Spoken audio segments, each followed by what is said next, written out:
And I was the one, we got up to the third floor, and the CIS investigators were there. My investigator was there. One of the homicide detectives was there. And, I was the one that opened the closet door, and I literally just froze for several minutes, I think. And everybody was quiet. And then finally, my investigator said, "You okay, Doc?" And I said, "I don't know if I'll ever be okay, but I'm definitely not okay with this." And, and it was just, I don't know. I mean, just seeing a crumpled little body in the back of the closet was just really hard. I don't know if I'll ever be okay, but I'm definitely not okay with this. That's Hamilton County Coroner Dr. Lakshmi Samarko, speaking not from a prepared statement, but from somewhere far more honest than that. A veteran forensic pathologist, 14 years on the job, a mother herself. Well, um, in the 14 plus years I've been in office, I dread the trial cases. I mean, being a mom and having had kids that age, I mean, I think, and for my investigators as well, it's one of the hardest things that we have to do. And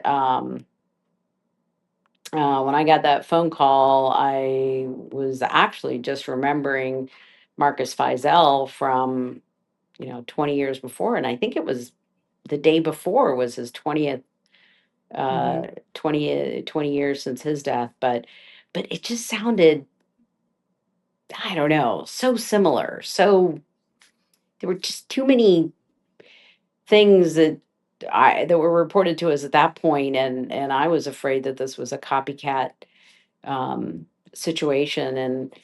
And he's 7, and you know what you're watching. Standing in a third floor apartment on Madison Road, having just opened a closet door.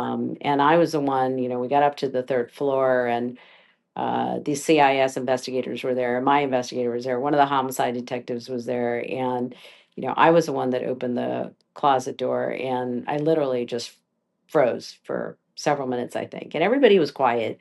And then finally, my investigator said, "You okay, Doc?" And I said, "I don't know if I'll ever be okay, but I'm definitely not okay with this." And, and it was just, I don't know. I mean, just seeing a crumpled little body in the back of the closet was just really hard. Right. What she found inside stopped a career built on examining death cold in its tracks. Imagine a playroom filled with Lego sets, elaborate builds, a tent, like hammock. Every sign of an indulged, beloved little boy. Now imagine that same child, 7-year-old William Evans Ellis, crumpled in the back of a closet, bound with duct tape. Dead for at least 24 hours before anyone called for help. The contradiction between those two rooms is not just evidence. It is the entire case. You had mentioned too that in your press conference that there was like a playroom or something with Yeah, Legos and there were 2 rooms, there were 2 bedrooms, and like a little playroom up on that third floor. And that playroom was filled with Legos. And I mean, all sorts of sets and really cool Legos. And then the other bedroom had like a tent like setup, a hammock thing, and a bunch more Legos and Lego sets. And um, it just looked like he was an indulged little boy. I mean, it was, um, yeah, I mean, it looked like a little boy's dream playroom, really. So, it's so shocking to hear you describe a dream playroom for a little boy. We have neighbors across the street saying they had no idea a child even lived there, yeah. and yet little William is found just horrifically murdered and abused in a closet bound with duct tape. It doesn't comport. Before we go deeper into what the documents actually show, make sure you're subscribed to Beyond the Gavel file, because we don't just cover the story, we follow the evidence. The official charges use sanitized legal language: murder, child endangering. The courtroom statements translate it into something else entirely. A Cincinnati police detective with 20 years on the force testified to water torture, prolonged choking underwater, burn torture. A child immobilized with duct tape in positions designed to render him helpless. Blunt force trauma to the head. Bleeding and swelling of the brain. Those are the words from the preliminary autopsy findings. The coroner's office is still examining the lungs to determine if water aspiration contributed. They are matching potential weapons to the pattern of bruises. They are doing what forensic science does, building a bridge between what happened inside that duplex and what can be proven beyond a reasonable doubt. For the lack of a better term, some water torture involved. We believe the victim was choked underwater, held underwater for a prolonged period of time. There was some burn torture involved, and the victim was bound with duct tape in positions that immobilized him. William's biological father, a trans woman, spoke at the court appearance. Records show she is married to William's mother.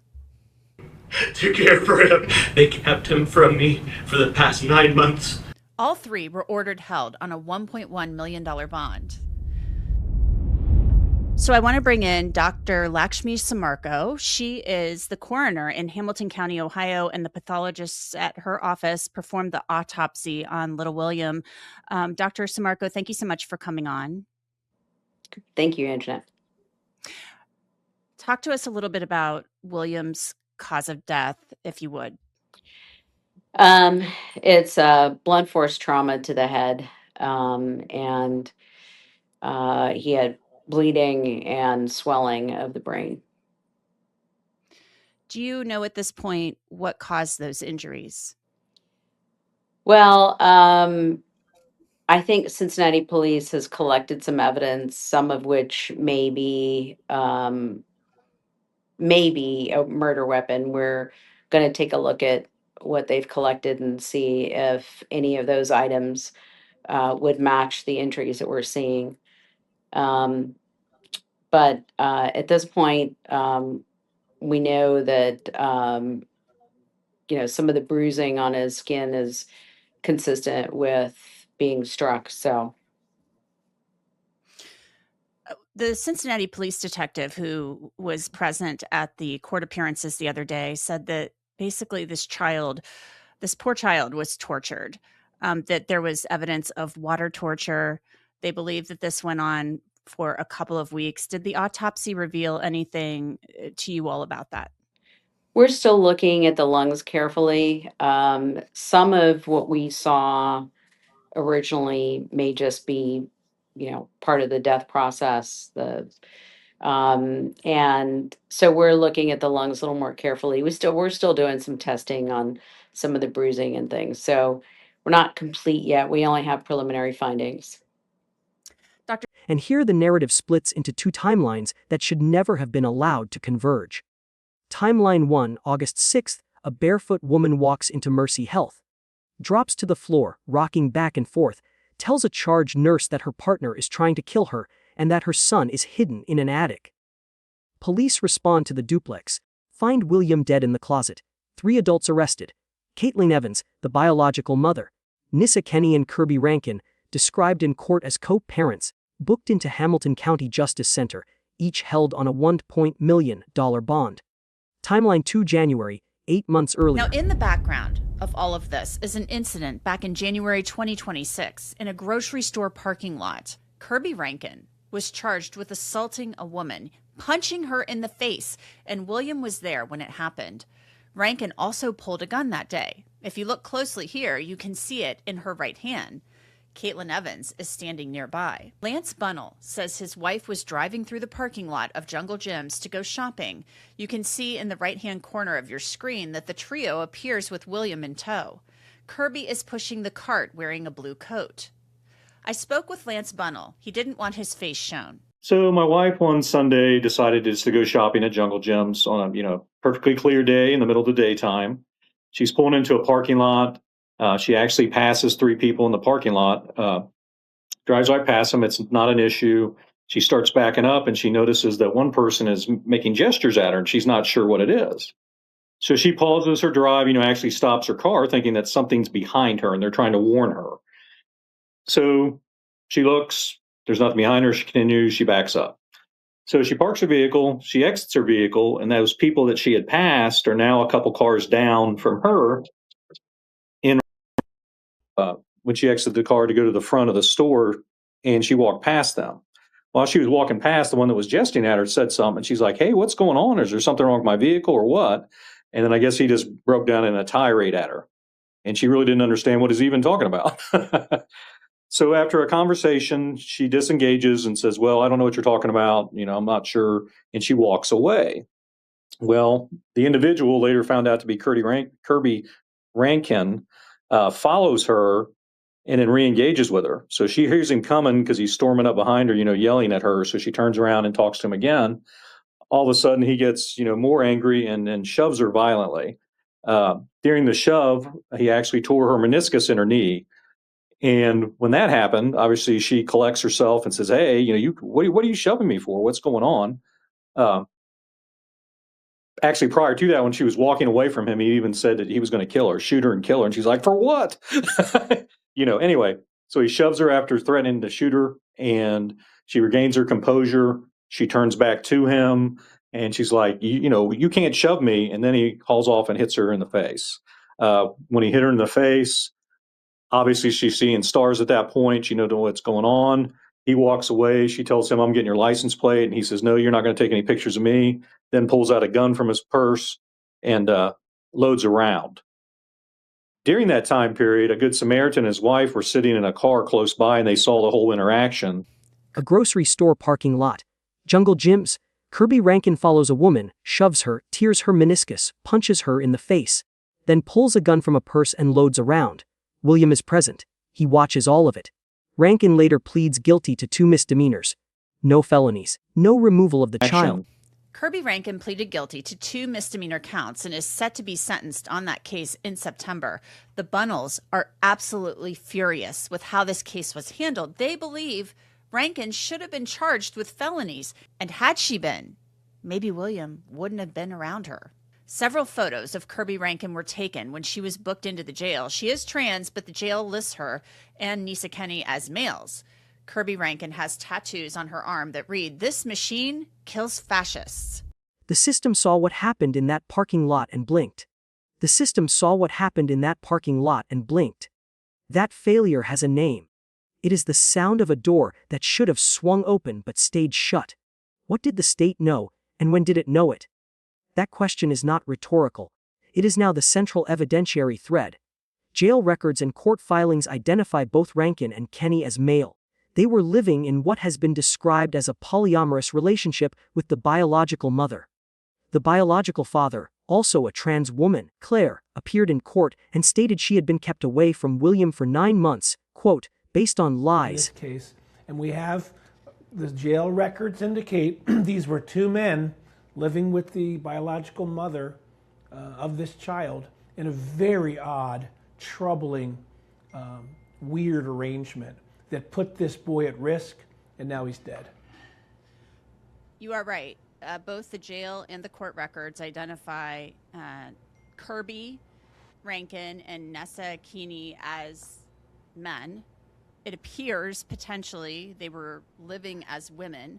This has been described as a co-parenting situation with bio mom Caitlyn Evans. I have come to learn, and we've seen in court, that the biological father of William, who appeared at court as a victim in this case, said, "You kept me away from him over the last 9 months based on..." Neighbors told reporters they had no idea a child even lived in that duplex. Downstairs residents posted a sign on their front door disclaiming any involvement, pleading for privacy. And everybody failed this child. And there's not only going to be these criminal prosecutions, but it's going to be important to find out what the children's services workers knew about the situation, whether there were any reports. The neighbors apparently say they didn't even know there was a child in the house. That's another big giveaway that something is very wrong, because any neighbor who's paying attention knows when there's children next door. Yeah, and the neighbors didn't know. They had no idea there were kids living, a child living there. I actually went out to this house over the weekend. There's a makeshift memorial taking shape there, with a balloon, some flowers, candles. That happens in these situations. The neighbor downstairs put up a sign on the front door that said, "We were not involved in this. Please, we did not do anything wrong." A 7-year-old boy, autistic, diagnosed with ADHD, surrounded by adults, and not one of them sounded an alarm until his body was found bound behind a door. The system saw what happened in that parking lot and blinked. Now consider the grandparents. William's paternal grandmother posted publicly that her grandson had been brutally murdered. She wrote, quote, "Please do not fund his murderer." William Ellis, my grandson, was brutally murdered. We have been absolutely devastated and have not had the bandwidth to make any arrangements yet. I will let you know when that happens. A dear family member told me there's a fund. We have everything covered, thank you. Please do not fund his murderer. Prayers are greatly appreciated. So this case should be going to grand jury at some point soon. We will keep. She directed mourners away from the GoFundMe established by the maternal family, stating the paternal side would handle funeral costs themselves. They're saying do not donate to the GoFundMe set up by Caitlyn Evans' family. You're basically funding a murderer. And she is saying, we will take care of the funeral expenses. We have it handled. His name is not William Evans, it's William Ellis, because that's their last name. That was the last name he was given. So, Mark, there's a lot that we're going to learn about this situation and what happened with William in the months and the last year leading up to his horrific murder. We do need to learn more, and I'd like to learn more about those grandparents, but just that offer alone tells me that they are probably a better place for him to have been. There's the biblical story about when King Solomon is approached by two women who are both saying that a baby belongs to them. And King Solomon, very wise, takes out a sword and says, well, how about if I cut the baby in half and then you can each get one half? And one woman says, I'd rather the other woman have than you do that. And this is a way of knowing which one is the real mother. It shows us who the child should be with. And a grandparent who would say, we'll step forward, you don't need to give us money, we'll bury this child, tells me that perhaps there was somebody in this child's life who might have been willing to look out for him. That split, that public fracture over who gets to bury a child and who gets to profit from his death, is more than family drama. It is a real-time indicator of who tried to protect William and who did not. Special Prosecutor Mark Weaver, a 25-year veteran of crimes against children, stated on the record that Ohio's aggravated murder statute applies here. The compounding factor is torture of a child. That makes this a death penalty eligible case in a county where capital charges have become politically disfavored. Weaver noted his hope, tempered by his doubt, that the current prosecutor will pursue the maximum charge. Yeah, I've been prosecuting crimes against children for 25 years, and this is truly, truly getting to me. I've seen a lot of horrible things. I've worked on death penalty cases, crimes against infants, but this little boy did not deserve this fate, obviously, and he was living in a home of horrors. This was going on, apparently, it sounds like, from what we've heard in court, for weeks. We now have a 911 call where somebody walks into Mercy Health a short distance away over on Edwards Road. If you're familiar with the area, like here's Madison Road, and then you walk up, and Edwards Road is kind of over here, and you go down, and she comes in barefoot and says, like, he took my child, or she, and he says he's going to kill me. Cops go over there, and they find little William duct taped in a closet. The cop said in court, the detective said there was evidence of water torture. This poor child had been beaten, had been burned. What in the heck? Why did somebody in that house not put their foot down and literally take that child and run out of the house and call 911 the first time somebody laid a hand on that child? It makes zero sense to me. Where do I start? Thank goodness Ohio has the death penalty. It's not been used in a while, but I'm hopeful it will be used again. And this is a death penalty eligible case because it's the Explain murder to of us child. why that's a death penalty eligible Well, in Ohio, we have murder and we have aggravated murder. And so in order to elevate it from murder to aggravated murder, which is eligible for the death penalty, there has to be a compounding factor, like the torture of a child would be one of them. And so I'm hopeful. Now, the Hamilton County prosecutor has changed hands over the last couple of years, and they've got a different perspective than past Hamilton County prosecutors. That's the county surrounding Cincinnati. And the judges down there perhaps are not as tough on crime as they were in the past. So if this had happened in a different county, I'd have a greater confidence that we would see the death penalty brought. But so I'm hopeful that they will bring the death penalty in this case, because it certainly deserves it. But there were numerous things gone wrong here. Nobody should ever duct tape the hands of a child. That's child endangering, that's a felony. Nobody should ever lock children in closets. That's also child endangering. Of course, children who are acting up need appropriate discipline. Nobody argues with that. None of this is that. And all three of these people need to be convicted for either what they did or what they stood by and allowed to happen. At what point does institutional inertia become complicity? When a child with documented disabilities is removed from one parent under circumstances a family court later determines were built on falsehoods, Claire, when that child is then exposed to documented violence in a public parking lot without state intervention, Claire, when neighbors hear nothing and Child Protective Services records remain sealed, the question stops being about one horrific act and becomes about the architecture of failure that made it possible. This was not a tragedy that fell from a clear blue sky. It was an outcome assembled brick by brick over months, witnessed in broad daylight, and still permitted to reach its terminal conclusion. The Hamilton County Coroner's Office preliminary autopsy report is publicly available. Read it, then ask yourself one question in the comments below. Claire, what specific document or agency report still hasn't been released that might explain why every door to safety for William Evans Ellis remained locked until it was too late? If you want to see that full report yourself, the link is in the description. Like, share, and subscribe to Beyond the Gavel file. Turn on notifications, Claire, because this case is going to a grand jury, and when those indictments drop, you'll want to understand what the evidence actually says, not what the headlines tell you to feel.